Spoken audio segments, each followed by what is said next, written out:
Hello everybody. Welcome back to another Shadowverse Worlds Beyond video, and it is another batch of freshly revealed cards for the next set, which is gonna be Heir of Omen. Now, let's get right into it because there's a lot of cards to cover today, including one of my favorite cards that will be revealed in a sec. But first off, let's go with the neutral cards. Courage Bearer, a 3 playpoint 3/1 gold neutral follower. So the effect is activates in hand whenever an enemy follower super evolves, give this follower Storm. And without that, it only has Rush. So this is quite interesting because this card kind of has a similar purpose to Odin. So if you guys are wondering what I mean by that is, Odin kind of gave a lot of decks in the previous set more reach or something like a finisher. Yeah. So this card is kind of like that too. It's not too bad of a card to be played early game because it's a removal card, 3 mana, 3 damage type of thing, right? And then at late game, if an enemy super evolves, this turns into 3 mana, 3 damage to the face, supposedly, right? The issue I have with this card is, of course, it's not something that you set up. It's something that, oh, if the enemy super evolves, I get to use this as part of a finisher combo.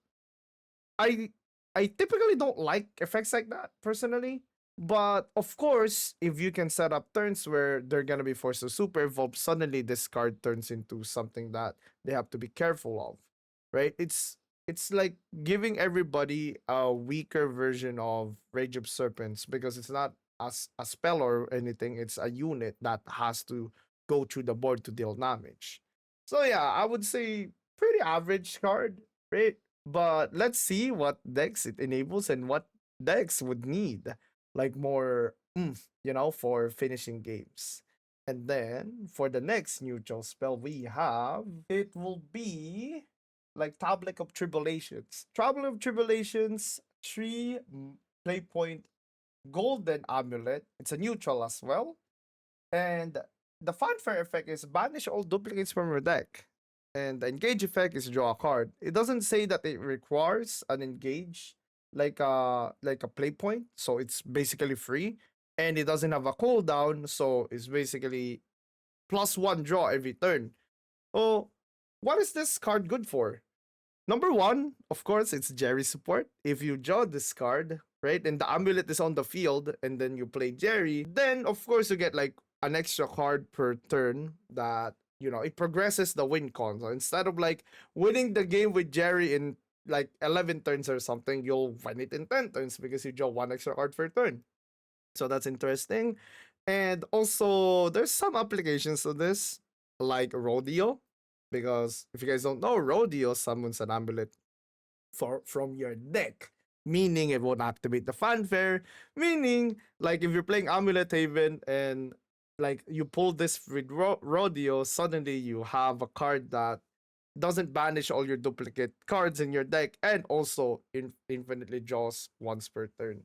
So yeah, interesting card. Definitely obvious that it's for Jerry support, but it's more of a for fun card. Let's see if it's actually gonna be something relevant in the future. But my money is on it just being like a Jerry piece. All right, so we're now going into the only rune card that we'll be revealing today, which is gonna be Ryo Elimination Manifest. It's a 9 mana 9/9 legendary Runecraft follower with the fanfare effect of reduce the cost of all of the followers in your deck by 3 and then transform a random spell in your hand into Purify Elimination, then reduce its cost to 0 until the end of the turn. First off, let's show you what Perjury of Elimination looks like first. So Perjury of Elimination is a 4 mana spell and it destroys all of the enemy followers. But it has a price to pay. It increases the cost of all of your followers by 1. So this card is kind of funky, and yeah, it's really, really funky. So let me explain. If you see the fanfare effect, you're like, okay, it's gonna reduce all of the followers, the cost of the followers by 3. And then it also gives you a board wipe. Yo, Nero, isn't this like a better version of Fenny then? Yes, in the sense of the card itself, But you also have to put into consideration Fenny is in Dragon. So what does that mean? Since Fenny is in Dragon, the cards that you would like reduce the cost of are like better cards or higher cost cards that will have more impact, right? Rune is in that spot where it has more valuable spells than followers. Then the followers are probably gonna be like Earthright cards, right? So I'm thinking, what is the usage of this in Earthright instead of like what is the usage of it in Spell Boost? Because in Spell Boost, it can randomly transform your Dimension Climb into this, which I'm pretty sure you don't want that unless you're desperate, right?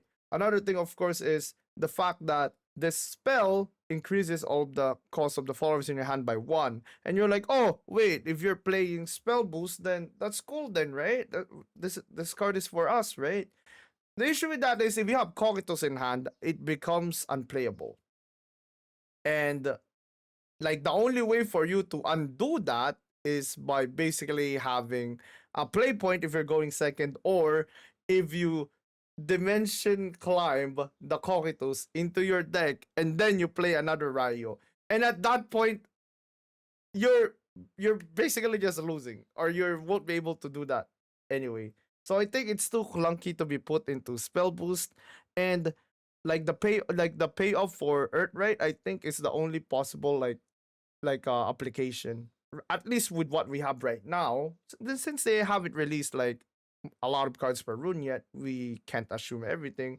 But the best case scenario at the moment for what we have is definitely gonna be for Earthright. And for Earthright, I think it is playable. It gives you a lot of like strong turns post using this like card, but the issue is the card draw, right? You need to draw the cards after the fact. And while like Rune has a lot of like card draw cards that you can like put in the Earthright deck, it does make it so that it is somewhat of a unreliable thing to pull off. It's kind of like Fenny basically, but yeah, Ryo as a card is better than Fenny, but overall, I think Fenny Fenny is gonna be more consistent than this. But of course, I could be wrong. There will be cards released in the future, so yeah. I think it's a good card though. Also, by the way, this card works with the Jerry deck. Yeah, I forgot to mention that. Like, if you've noticed this trend, this random RNG thing that they've been pumping up, this card is definitely gonna be really good in the Jerry deck. So if you draw it, you play it, you can suddenly like have all of the cards in the next set be played on a lower cost. So that's another thing. All right, so moving on. Let's move on to Portal. And I'm actually really excited for the Portal deck because it's gonna be centered around Lishenna. It's not Artifact Portal, it's also not Puppet Portal, but it's like Egg Portal, right? In case you haven't watched the video that I posted the other day, like Lishenna summons two eggs that continuously heal you and ping you, right? They cycle each other. So this is one of the cards that I've been saying that if they're gonna make Egg Portal work, they would have to have a lot of like supporting cards for that, and this is definitely one of them. Unify to Destruction, 6 play point, 3/3 gold Portalcraft follower. Fanfare, destroy X random enemy followers. X is equal to the number of other allied cards on the field. Then destroy all other allied cards on the field. This is obviously and only for Egg Portal. So why does this fanfare make sense for that? It's simple. The way to the way to cycle the Lishenna eggs is by destroying them, right? So with the number of like if you manage to play multiple eggs on your field, suddenly that turns into like another like unit that will be destroyed by this fanfare. So if you have like 3 eggs on the field, which I doubt you'll pull off easily, but yeah, like seems like they're banking on this. Let's say you have 3 eggs on the field plus this card, it will now destroy like 4 on the enemy field, which is kind of nice effect, don't get me wrong. But the problem with this is it doesn't work with any type of like deck then. Like let's say your artifact, you played like some artifacts, maybe played a unit or two, those cards will be destroyed as well. Without So you're not building a board at all. You're not building a board. You're literally just playing with Lishenna's eggs. There's no evolve on this unit, so that's nice because as you may know already, Portal already evolves a lot of stuff, so it's nice to have another unit that we don't have to evolve. And yeah, like right now, I'm kind of weirded out by this card just because it kind of shows that they're actually making you make a deck that specifically is for the Lishenna eggs. But, right, if they manage to pull it off, nice. But I thought initially that Lishenna's eggs were gonna be something complementary to making the existing deck stronger, like Puppet and Artifact, right? This card just makes it seem that they're not doing that. Instead, they're making an entirely new like deck type, which I'm fine with, but this is probably not gonna be enough for Portal, like Lishenna Egg Portal. And speaking of not being enough, we have Axia Heir to Destruction. She's a 3 play point 2/4 legendary Portal follower. She has Ward, and she also can be destroyed by abilities similar to Lishenna. She has a super evolve effect, deal X damage to the enemy leader. X is equal to the number of other allied cards on the field. Then destroy all other cards on the field. Obviously, this is supposed to be something that is either a finisher or supposed to be a finisher. You proc a bunch of eggs with this, and then you also ping to the face the amount of eggs plus this plus maybe a unit or two, right? Like all that goes to the face, so that's 5 damage with just the board. And then the eggs might proc once or twice. That's gonna be like what, 7, 8 damage total if you have 3 eggs. And then like Axia, super evolve it, probably is gonna do like what, 1 damage. It's not a lot of damage. So I'm like, okay, this can deal like up to 8 to 10 damage depending on how convenient it is for you to set it up. The fact that it doesn't summon an egg too is kind of weird because it only tells me that, oh, if you don't draw Lishenna, these cards don't matter. They would have to have more egg generators other than Lishenna. And this being the second legendary portal, which is also not an egg generator, instead it's like an egg enabler, makes me think that, yo, this is weird. This is bad. This is bad for Portal because they were already like mediocre in the previous set. So I'm just thinking, how do they like bounce back from that? Like there has to be so many good cards. Remember in Abyss, right? Soiree, like one of their best cards was a card that wasn't revealed. So maybe we'll get a card or two that is like that enables this archetype. But at the moment, this is really bad. And maybe, oh, but sure, but isn't that like a really strong solitaire like win con? Yeah, but you this it requires a super evolve effect. Look, it's a super evolve effect. Instead of a fanfare or a normal evolve, it's a super evolve. Meaning you can't really like use this in the early game and you can only use this in the late game. And super evolving at that point of the game, why are you super evolving for like 8 damage with a lot of setup when Orcus does that by herself? You get me? Super evolves are really, really important for Portal with the type of cards that they have, and this doesn't really like help in that regard. But no, I might be wrong. Let's see. I'm excited to play Egg, like a Egg Portal, but I'm more excited because it's somewhat of a meme instead of like something that'll be competitive. But yeah. All right, following that very interesting card, we have the card that you all have been waiting for. I have been waiting for as a sword main, smile face. It is finally time to have OCTRICE back in the game. I'm surprised they didn't add a duo card with her. That would have been sad for me. But yeah, unless it's with Barbarossa, I'll actually be sad if they do that. So OCTRICE is a standalone card, really pog. Hollow Manifest 3 Playpoint 3/3 legendary Swordcraft follower. And the fanfare effect is gain a crest. And then the evolve effect is put the gilded blade and the gilded necklace into your hand. So +2 loot cards. Pretty nice. Stats wise, this is really good stats. right? 3 mana 3/3, right? You know who else has a 3 mana 3/3? UD. UD is really good on curve. So let's see what the quest does. Whenever you play a loot card or fuse to a loot card, advance the countdown of this quest by 1. So whether or not you're using the loot card for its like effect on its own, or you're fusing it into Synkiro, you will progress this quest. And the payoff is, last word, put a Remnant of Hollowness in your hand.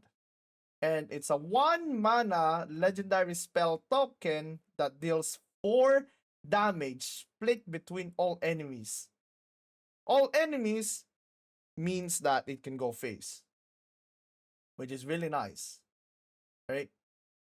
So I'm looking at this card and I'm like, first off, I'm really excited to see her, but at the same time, I'm kind of disappointed that she doesn't steal anything anymore. So if you guys are wondering, back then OCTRICE used to be a card that stole something from an enemy follower every single time. Let's say that an enemy has a last word, draw a card, OCTRICE would be stealing that last word from that, or it could even steal multiple like stats, like multiple like buffs that they have. Like if they had Storm, if they had Ward, OCTRICE was able to steal that back then, which is kind of disappointing in that regard. But at least we have been shown that loot is actually going to be a real deck.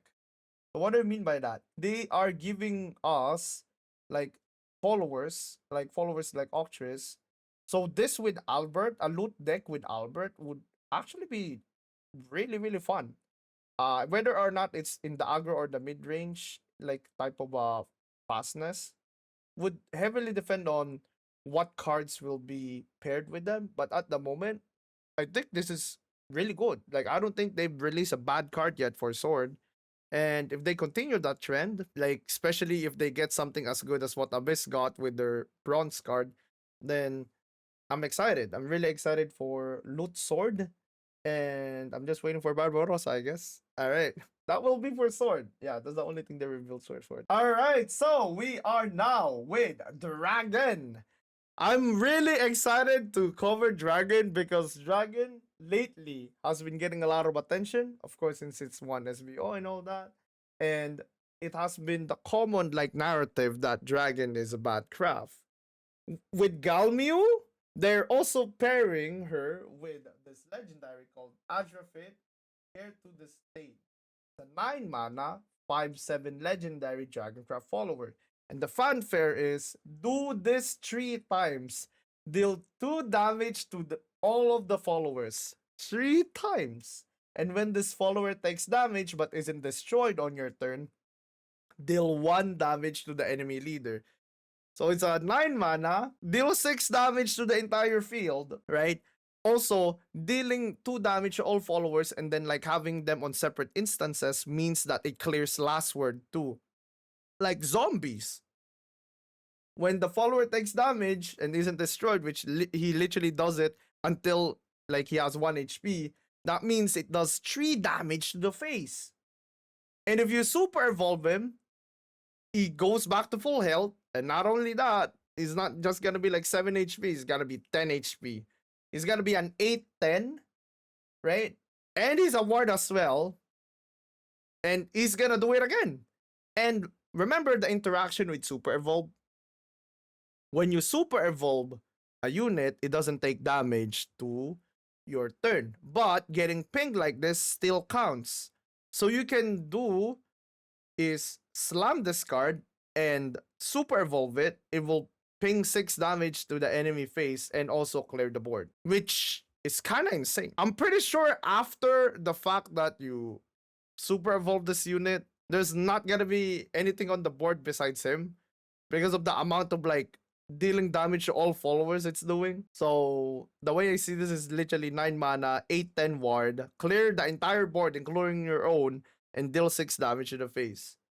And the cool thing about this is, if you remember Galmew's spell, right? If you remember Galmew's spell, that spell was 0 mana. The spell that you can get from her crest, where if an allied unit takes damage, you get that card. and it's a 0 mana, deal 1 damage to all of followers in the field.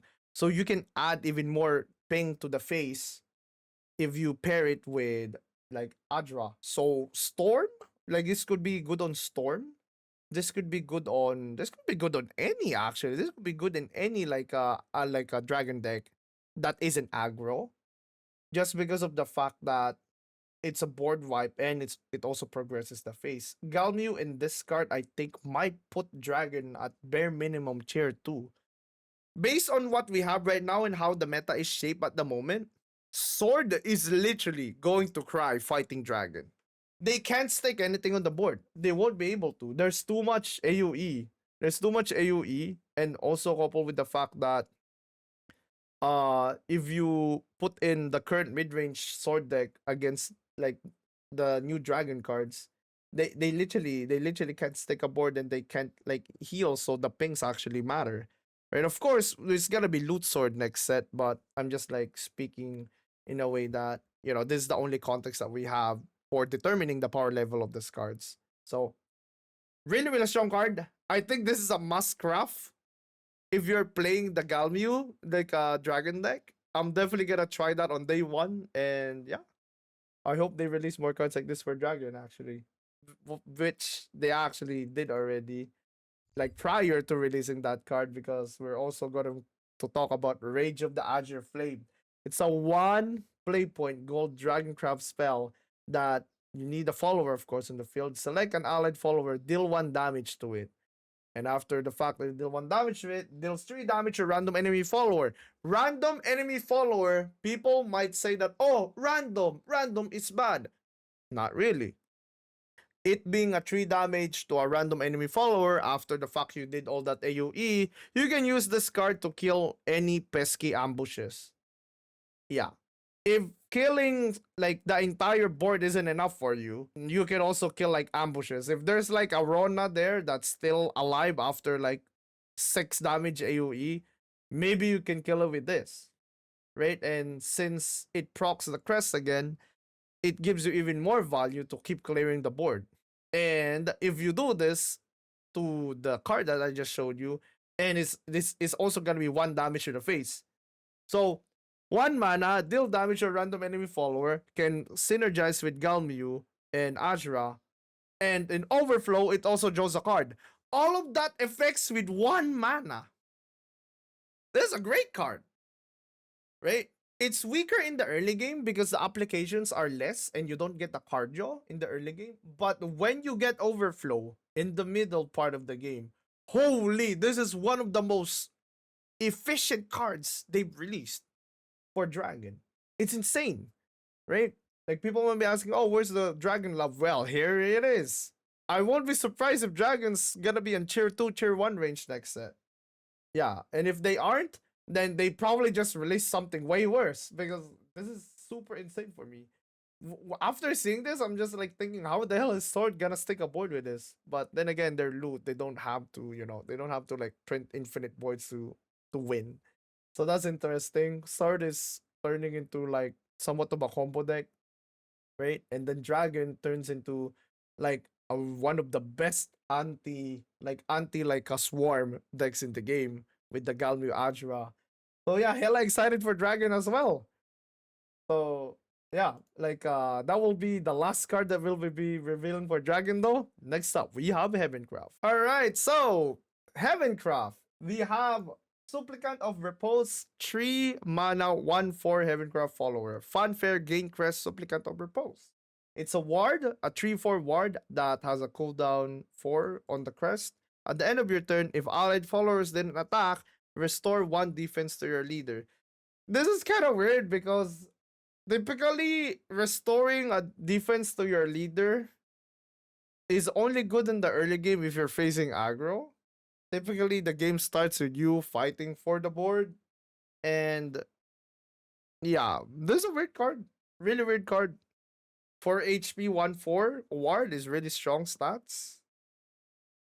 I guess the crest doesn't really like get triggered if you like if you attack. Let's say you didn't get to clear the board, you can like value trade and all that.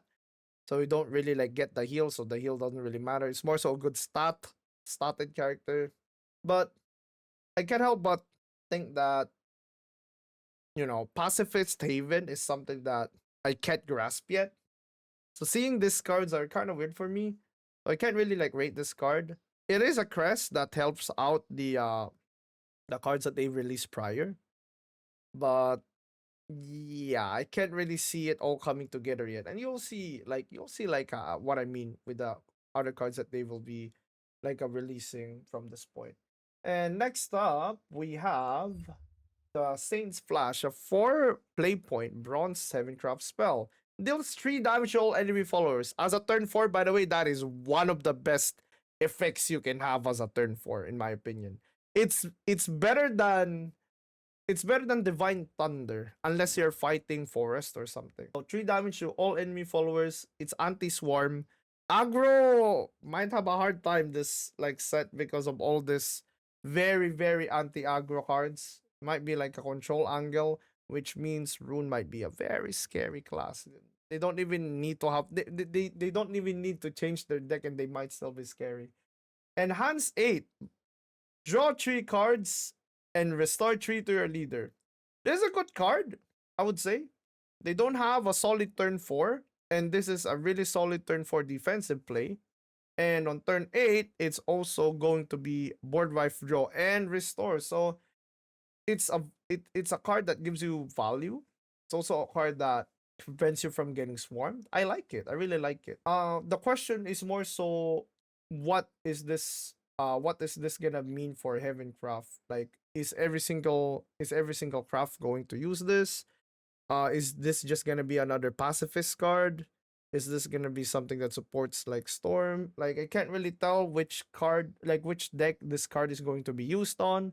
But at the moment, my money is probably gonna be on like this card just being helped for Havencraft in general. So yeah. All right. So I almost forgot this card existed actually. There's another Havencraft card called Shining Disenchantment. It has a cooldown 4 with the last word of dealing 4 damage split between all enemies. So it's kind of like our Gaby, what 4 damage, right?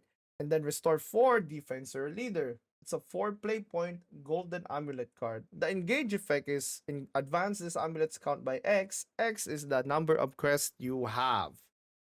So yeah, as a 4 mana play, if this was like a fanfare, 4 damage split between all enemies and then restore 4 to your leader. Pretty good against aggro especially. But I can't help but think this is weird.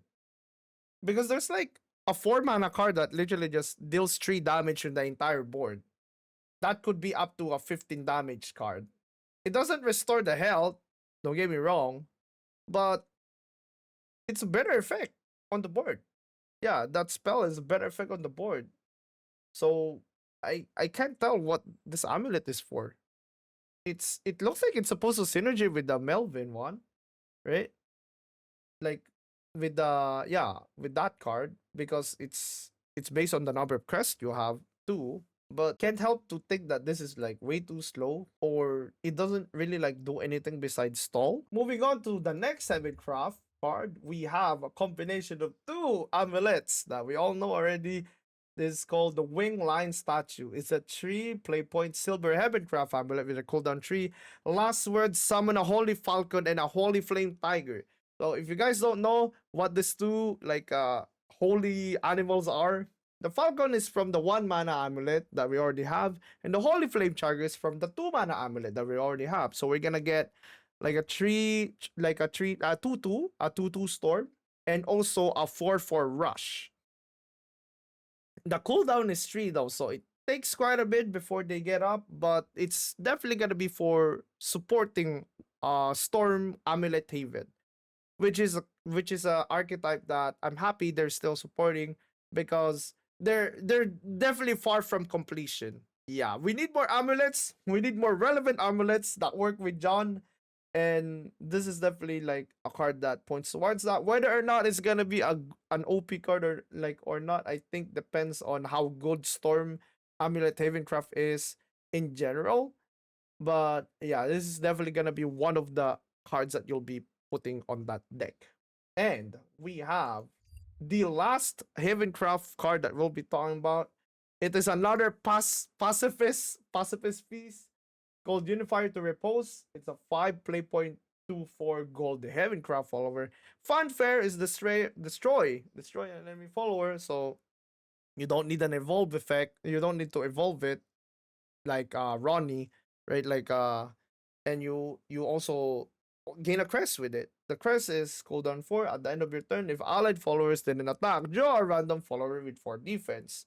So this is a 5 mana, gain a crest, which adds to, of course, the Melvin card condition. You also destroy a follower with it. So let's say the enemy played an RRGV, you play this card, it's a 1/1, you don't have to evolve. Pretty nice. And then at the end of your turn, it draws a card. And the 4 defense one is interesting because I've noticed, I don't know if you've noticed this, but every single pacifist card that they've released has had 4 defense. Or yeah, every single one of them has been on 4 defense. So this is definitely gonna cater towards the pacifist Haven deck. I still don't see how they'll win games late, but maybe it's Coquitos or something. I don't know. Like there has to be like a win con that's very blatantly obvious in the future card releases. But for now, I think cards like this are kind of whatever, right? They're kind of whatever right now, but I can't help but think that, I just don't understand it yet, just like what I mentioned before. It might be easier to understand once all of the cards are released, but for now, like, I can't see this as working. I can't see it yet. Like, you would have to like show me a card that literally wins the game when all the dots connect, but right now it's just dots. There's no connection yet, right? Besides the synergy with Melvin. All right, then that will be it for Heavencraft. Let's move on to the next craft. All right, so let's take a look see at the final 2 cards that we will be talking about today, and it is the Abyss cards. So we have Unified to Entwining. It's a 5 play point 4/4 Abysscraft follower. It has a fanfare effect like a mode. Select a mode to activate, so it goes into the mode archetype. The effects are either summon a Unifier to Entwining, both this and that follower will gain Rush, and then the same effect for the second one, but instead of Rush, they gain Ward. And then the last one is give all allied Unifier Entwinings on the field +2/+2. So it's either you do 5 mana 8/8 like 2/4/4s with Rush, 5 mana 8/8 like 2/4/4s with Ward, or 5 mana 6/6. And then the super evolve effect of her would be replicating the ability once again. Now, when I see this card, I can't help but think that, this is literally just to benefit from the mode, like the mode effect, right? The mode like a quest from Nacha. The issue I have with this card is literally it's so good on its own, right? Even though it's supposed to be just for mode, it's probably gonna replace Charon. Yeah, you know how like Charon requires you to have like a 2-drop with her, right? And probably would prefer to have a skeleton die in the early game, so you can have a lot of value. This is good right out of the box, and the fact that you can use it for removal without evolving. Yeah, that's the thing about Abyss. Like, this is another card that can do like removal and is just good as a slam down turn 5 without evolving. Like, look at Aragavi. Aragavi fanfare, deal 7 damage to the board, boom. Right? Like, and then if you evolve him, like, it's better started, and of course, like, you do the 3 damage to both of the faces. Like, this one is really strong in that regard too. Like, this is, you draw 5, you drop the 5 drop, right? It's an 8 damage rush. So it's like a stronger clear, like for taller boards instead of wider boards. And it also has like synergy with the new mode thing. So I think this is a must craft. This has to be a must craft. You cannot not have this card if you're playing the mode Abyss. Mode Abyss has to have this card. Right. probably gonna replace Charon. And I wouldn't be surprised if other versions of Abyss also like drop Charon for this, unless there's a really really strong 2-drop that they're gonna release, right? But yeah, like this card is just free from any shackles that Charon has in terms of like conditioning, because it's just herself, you know. Great card.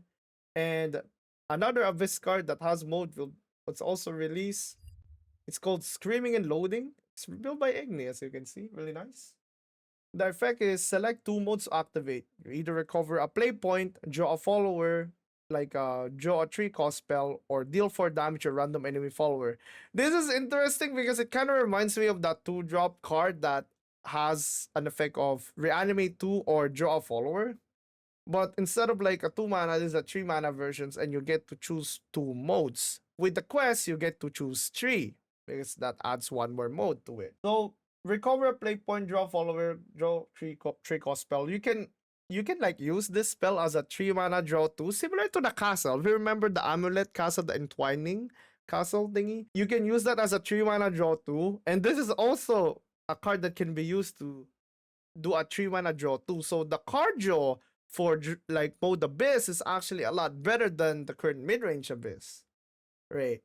And it also has options of recovering a play point, so you can use this as a 2-mana draw, or a 2-mana like deal 4 damage to random enemy followers. So the recover play point option is probably not gonna be used as much, but since we don't know what the other cards is, we might see some cards that can be played alongside it, and the 1 play point like a mode might be helpful for freeing up more play points for a play alongside it, right?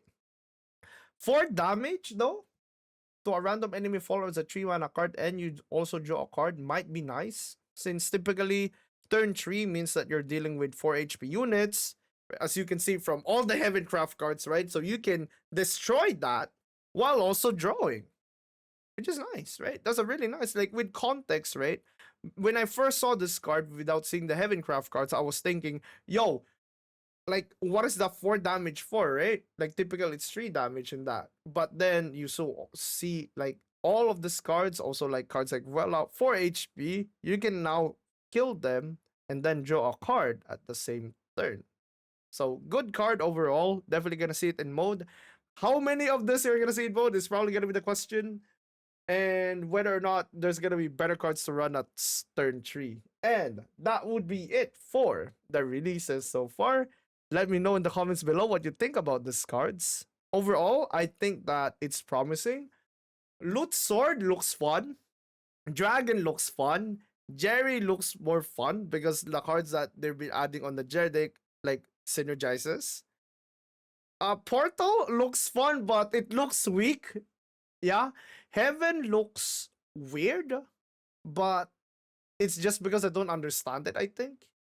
And yeah, like an Abyss looks strong because Abyss looks consistent, which is yeah, not only do they fix the draw problem, but they're also adding more and more like more and more like value, more and more value to like not only the early game but up to the late game of like this deck. So yeah, like control mode Abyss might be a thing. And overall, I'm looking at this and I'm just thinking Dragon and Sword loot might be big winners in terms of not being countered by like set 2 archetypes that will be strong still, like Rune. Is I think the mode Abyss might be a bit weak against Rune. Right? Hopefully I'm wrong. And the Havencraft might also be weak against Rune. And they haven't even released like a lot of cards for Rune yet. So yeah, that's just my assessment based on what we have at the moment. And if you enjoyed the video, please like, comment, and subscribe. And I'll see you for the next reveals. See ya. Have a nice day.